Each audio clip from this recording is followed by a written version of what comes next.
right, so Okay, I'm waiting. I've been thinking about the dad joke I'm going to give you all week, and I giggled on the way in because I remembered what it was. I'm glad you warned me. Why was Boaz so rich? He was a ruthless businessman. Did you come up with that yourself? You're so stupid. You're laughing though. It's good, right? You gotta know your Bible to get that one, but I gotta do one more. Okay. He wasn't ruthless. I know. Technically. He wasn't until he got married. Okay, I got another one for you. Tim, you're gonna like this one too. Tim's off screen over here. This one's good too. I made it up. Oh, okay. Proud of it. Why was Noah an unsuccessful fisherman? Because he only had 2 worms. That's good, right? Come on. Okay. Well, that's a good way to start the podcast. So, Wow. I had to. That's going to be a thing. I'm going to make you laugh on one of these. I have a whole bunch more. I wrote a bunch of them the other night. So That's what you do late at night now when everyone else is in bed. when I'm done with my Bible study, I sit down and write Bible dad jokes, apparently. I thought they were pretty. Okay, so let's get into this. So last night we were teaching in Luke 19, verses 11 through 27. So it's the parable of the Minas, and it's only found in Luke, and it's not a really, like a lot of people will read this one and get kind of confused because it's a little bit of a confusing parable. And I don't think I've ever heard a sermon on it or read anything on it. So when I was coming up with our teaching plan for the semester, I was like, dang, I'm going to do that one because it's got some good stuff in it, and I've never heard anything. So I wanted to study it personally and then teach it because it's cool. So I'm just going to read it unless you want to read it. Doesn't matter. You're probably better at it. So you know, read it real quick. It's 11 through 27. So it's a little bit long, but Okay. As they heard these things, he proceeded to tell a parable, because he was near to Jerusalem, and because they supposed that the kingdom of God was to appear immediately. He said, therefore, a nobleman went into a far country to receive for himself a kingdom and then return. Calling 10 of his servants, he gave them 10 minas, and said to them, engage in business until I come. But his citizens hated him and sent a delegation after him, saying, we do not want this man to reign over us.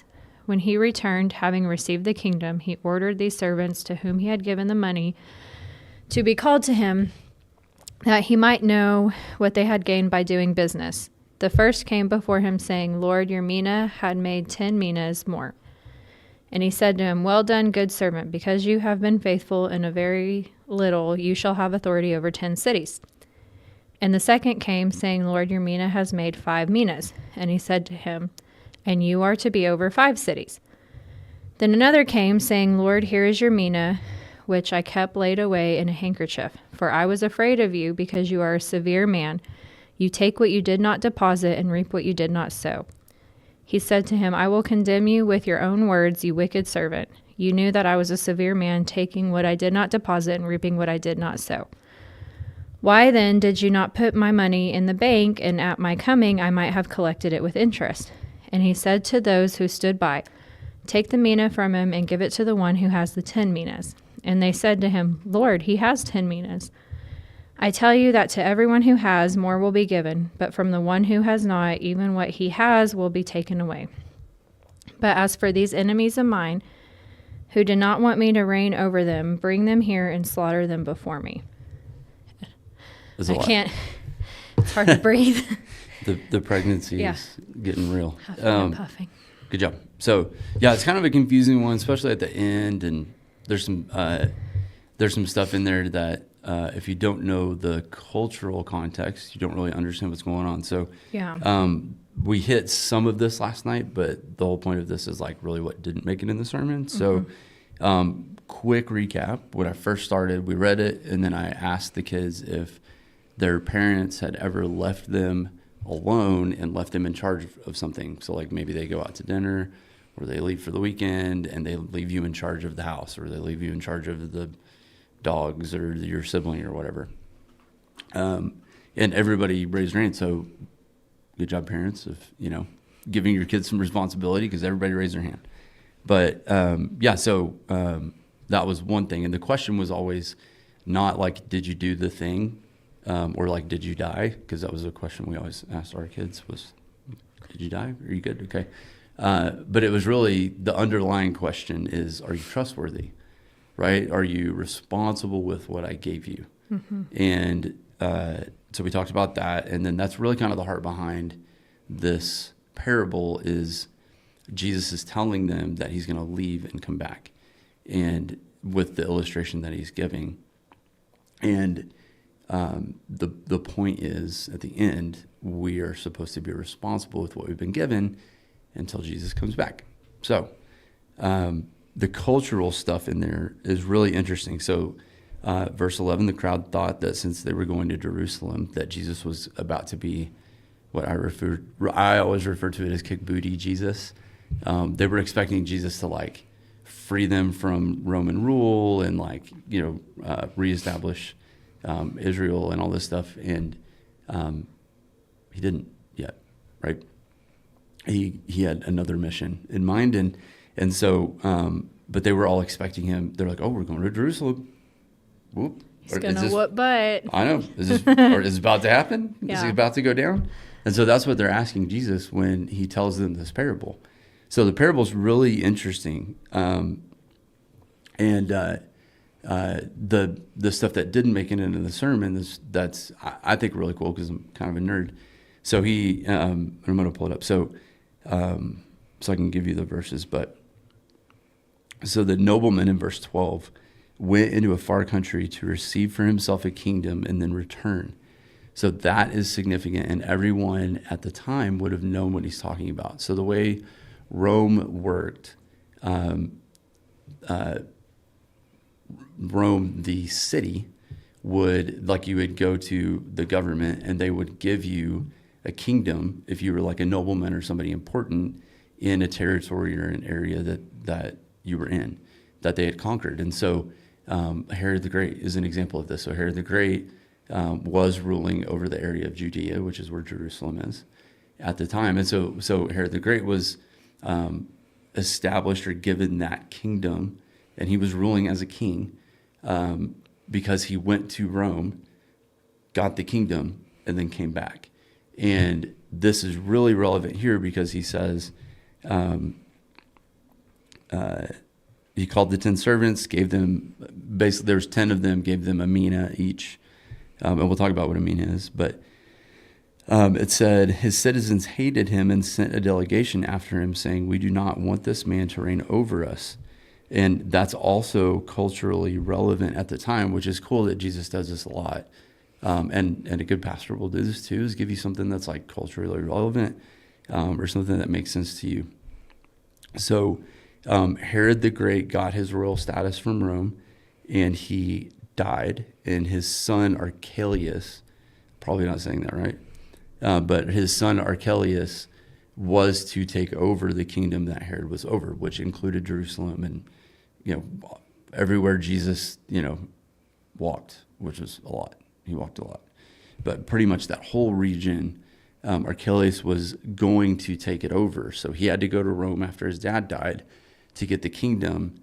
And the Jews sent a huge delegation after him to say, we don't want to be ruled by this guy. And eventually Rome took rule from Archelaus because he was not a good ruler. And so and he was still kind of in charge, but they established a bunch of governors and put a bunch of governors in place, which is where like Pontius Pilate, who we see was, especially over Jerusalem at the time, that's where he got his rule. So historically speaking, Jesus is giving them an example that's completely and totally relevant to them because all of this happened right around his time or his lifetime. So it was all really relevant. Everybody knew exactly what he was talking about or what he was pointing to when he said that the nobleman left, went to a far off country and received a kingdom and came back. Now, the cool part is the parallel that Jesus is giving. So he's saying, like, the bigger point is with the familiar story he's turning it into almost like a warning of rejecting the king or him when he comes back as a king. So he's like using this relevant thing to teach a really important lesson. So pretty cool. Yeah, I dove a little bit deep and got a little bit nerdy, but I love doing that. So no, it helps understand the scripture better. Yeah. So Jesus is giving this example of the guy leaving, the delegation going after him, coming back as a king. But the big thing or the teaching point in there was really twofold. And we only got to one of the two parts last night.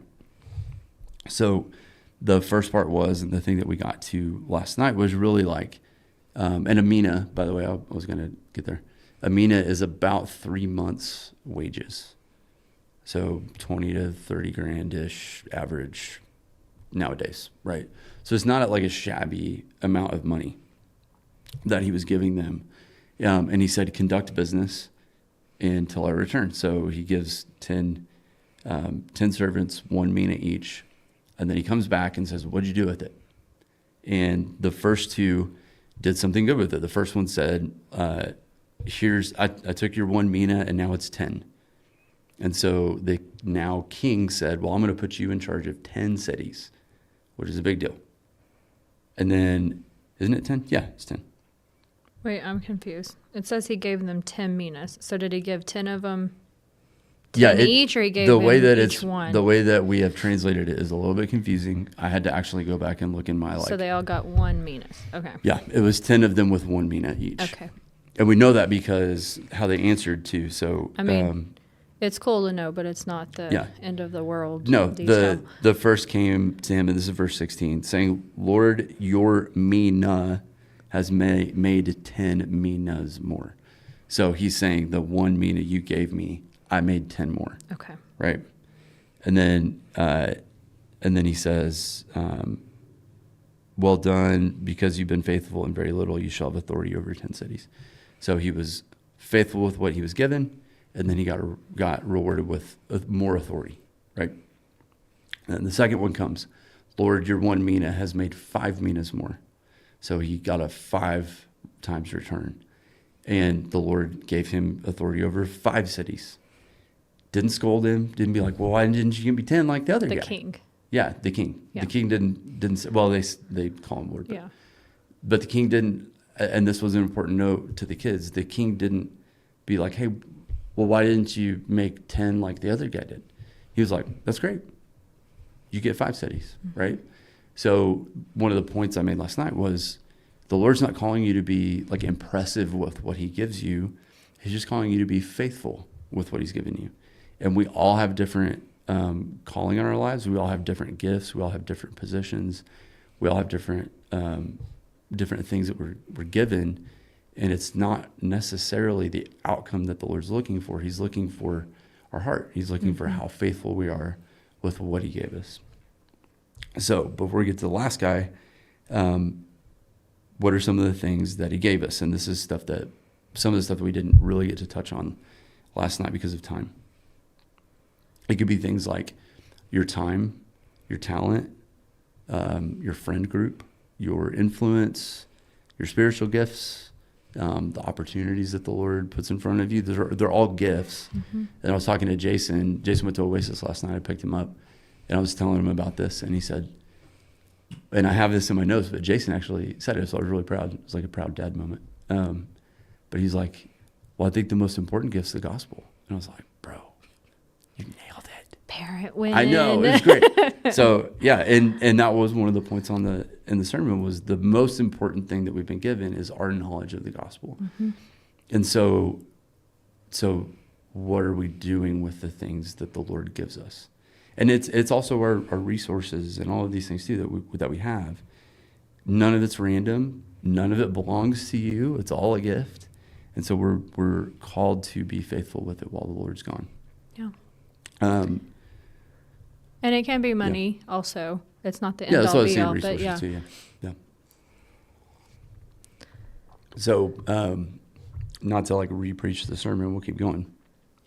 So the third guy, we'll be here for another I hour. know. So the third guy, the third servant that comes to the king, he says, Lord, here's your mina, it singular, back. I put it in a handkerchief and I hung on to it.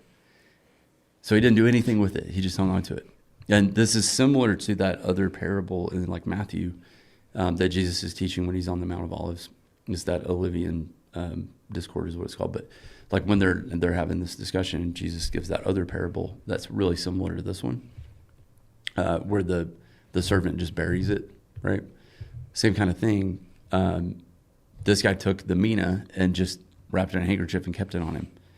And then he starts giving excuses, and he literally blames the king for why he didn't do anything with the mina that he was trusted with. Well, it almost seems like he wasn't, it's not even that he was like scared to do the wrong thing. It was that he didn't like or trust the king. So his like thought process wasn't like, oh, I better be careful with this. He just didn't want to get in trouble for losing it, basically, and then didn't want to do anything because he was like, about it. Yeah, he had a wrong relationship with the king. Yeah. And we can see that. So, and this stuff we didn't really get into last night, so this is good.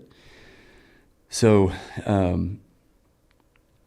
me find it right here. So he said, the other one came, and this is verse 20. The other one came to saying, Lord, here's your mina, which I kept laid away in a handkerchief, for I was afraid of you. So he starts blaming the king. I was afraid of you because you are a severe man. You take what you did not deposit and you reap what you did not sow. And then the king said, yeah, I will condemn you with your own words, you wicked servant. You knew that I was a severe man, taking what I didn't deposit and reaping what I didn't sow. And there's a question mark here. So literally the king's like, oh, you know me so well, right? So like not good. And he's literally like kind of mocking him like, you think you know me. You don't even know me. Could you imagine if your kid told you that? I would poke our kids' eyes, I think. Yeah. But the point here is he didn't have a good relationship with the king. And it's to your point, Jamie, it was great. He didn't trust the king. He didn't love the king. He didn't know the king. And so he didn't do anything with what he was given because it was the king's. And so he's like, well, I'm just going to wrap it up and give it back to him, right? And he gives all these excuses, and he blames the king. He avoids responsibility. And I'll point out too, like to get a tenfold return on an investment doing business, which is what they were told to do, they had to have taken risks with what the king gave them. The two that actually got a return back, they had to have taken risks. And so really the third one was avoiding risk, avoiding responsibility, all of those things because he didn't have the right relationship with the Lord. And he said he was scared of him and he feared him. And there's a lot of people that fear the Lord. And a fear of the Lord is a good thing. We see that in Proverbs and all over the place.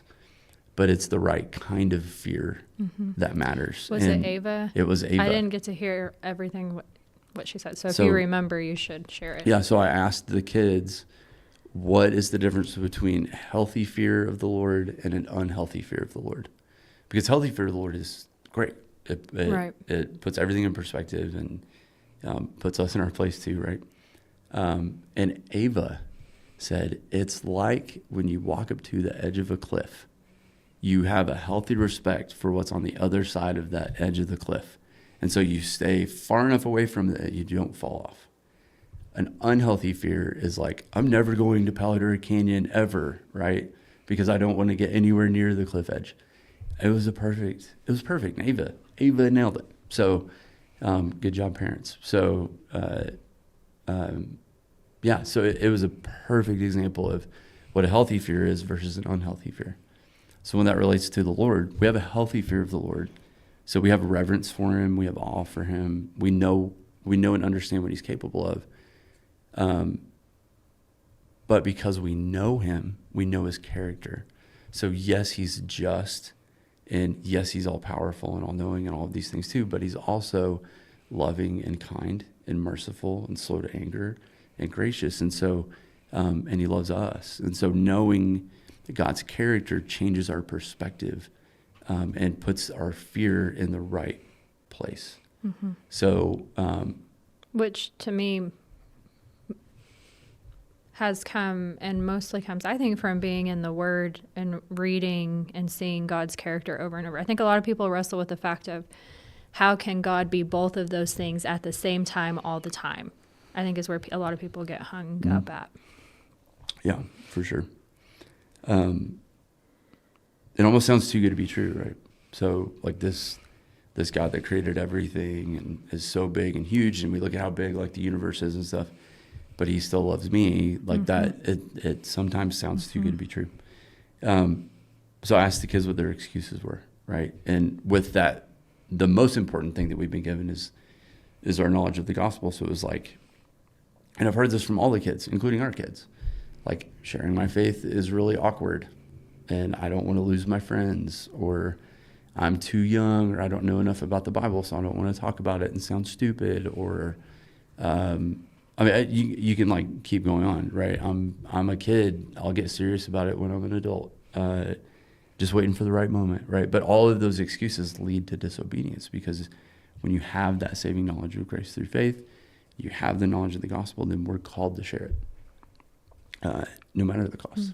And why discipleship is so important to help equip kids or other believers with the confidence to be able to share the gospel. Yeah, that's a great point, for sure. So we also talked about what faithfulness looks like and how Jesus was our example of faithfulness. And the Lord is always faithful, so we can be faithful too. Again, not to re-preach a sermon, but that's kind of like where we kind of wrapped up. Was the first two took action with what they were given because they knew and trusted the King and they had the right relationship with the King. They took action. So for us, it looks like sharing the gospel with our friends, standing up for the truth when it costs us, serving others when nobody even knows that you're doing it. That's a good one. Reading your Bible instead of being on your phone. I mean, we had a whole list, and they came up with a great list while we were talking last night. But that main point to that was like, Jesus is not calling us to be impressive. He's just calling us to be faithful. And so the last thing that did make it into the sermon that we can talk about here, because we're at 20. Is that your second point, what you're getting to? Because you said there were two main points and you only touched on one. Okay. Yeah. So the thing and we're at 20-ish minutes. So our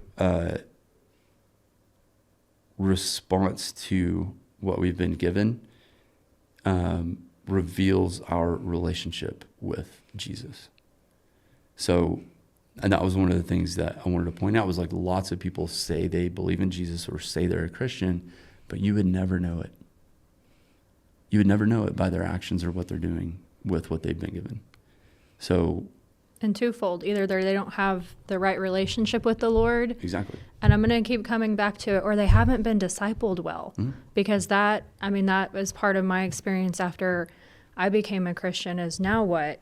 What do I do with this faith that I have? No one discipled me and gave me those tools or shared with me how to do that well. So I think it's important to not fall into the camp of judgment for people if you're like, oh, maybe their relationship isn't right. I mean, maybe.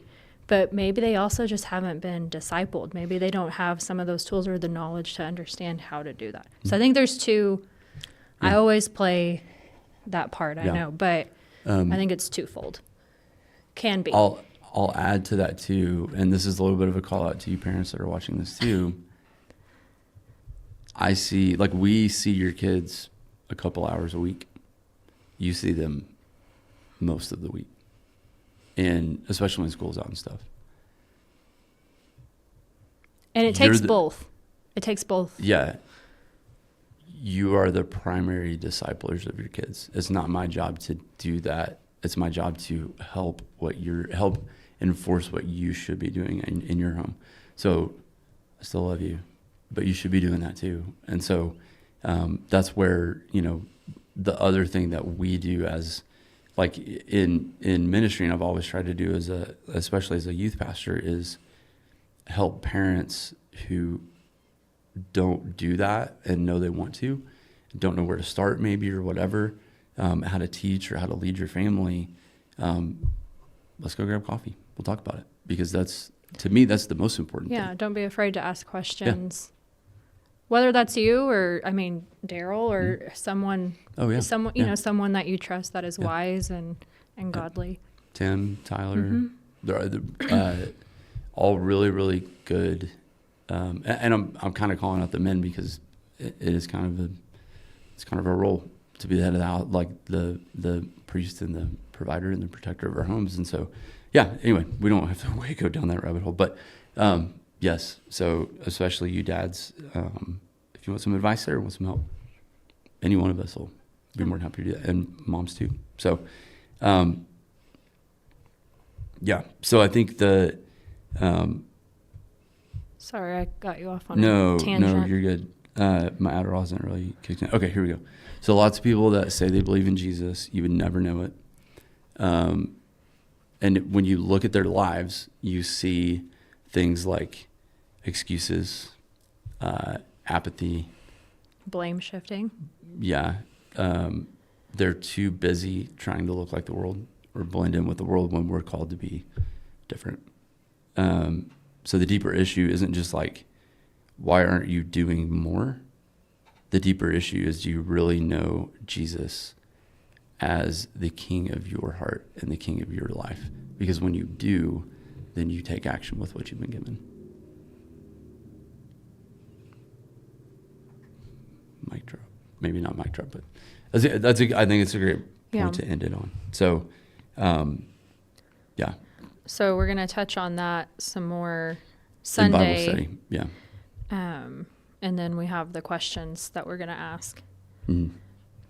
Yeah, and we might even, depending on time Sunday, we might even touch a little bit on some of that, like Jesus is coming back stuff. The theological word is eschatology. Is just esco is the end, and then tology is study. So it's the study of like the end times. So, and I'm not going to get way down the rabbit hole with that, but I think as teenagers, the main thing is to know that, everything that Jesus predicted in his life that he said would happen has happened already.